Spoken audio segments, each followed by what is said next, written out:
This car turns into a giant spider. It's a robot spider truck. Look at that, how he can individually move each wheel. Now the body can touch the ground, so it's easy to get into, but as you can see, it can also raise, so it goes straight over rocks and bushes. This is the coolest off-road vehicle ever. What you're going to see is how it can stretch and move in every single direction. Look at this. Each wheel can move separately, going sideways, up and down.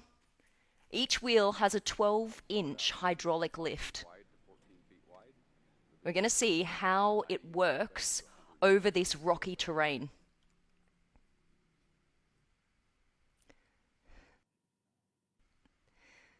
Look how he just goes straight over this bush. The vehicle is all electric, and it can stretch from just over 1 meter wide to over 4 meters wide. That's Alec Yeager. He's from Nebraska, and he made this rock dog from scratch purely out of love for his rock crawling hobby.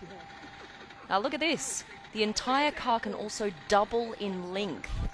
It extends by 2 meters in order to get over these extra high rocks.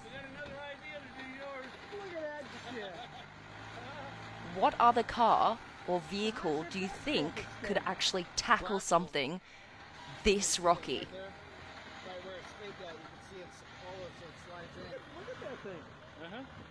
Look how he maneuvers each wheel. The body, the length of the car.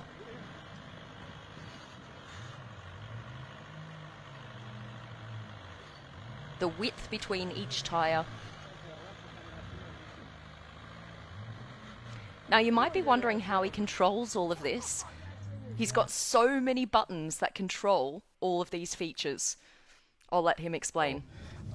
This here's the front axle, forward and back, rear axle, forward and back. 2 separate pumps pumping oil to 2 separate pumps, or separate motors. So forward, that's reverse, so that's pretty basic. Just row these 2 up here. That makes the front shorter, that makes the front longer, that makes the rear longer, that makes the rear shorter. This row of buttons here, there's 4 of them, or left front, left rear, right rear. So basically that raises the car, that lowers the car on that one corner. Raise and lower, raise and lower. So the top row raises it, the bottom row lowers it. So pretty easy to get muscle memory to do these basic steps.